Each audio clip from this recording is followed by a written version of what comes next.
রাম বলে অশ্বমেধ করিলাম সার, অশ্বমেধ যজ্ঞ সম ফল নাহি আর। এত যদি কহিলেন কমল লোচন, শুনিয়া প্রফুল্ল হইল ভরত লক্ষণ।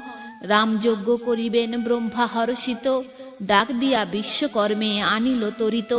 ব্রহ্মা বলে বিশ্বকর্মা কর সংবিধান, শ্রীরামের যজ্ঞ স্থান করহ নির্মাণ। চলিলেন বিশ্বকর্মা ব্রহ্মার বচনে, ভরত লক্ষণ দোহে আছেন যেখানে।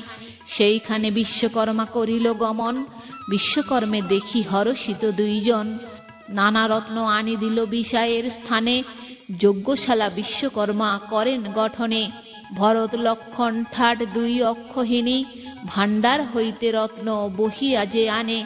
ধাতু প্রবাল রত্ন শুনেন সেই দেশে, সর্বধন বহি আনে চক্ষুর নিমিষে। দিলা মণিমাণিক্যাদি প্রবাল বিস্তর, বিশ্বকর্মা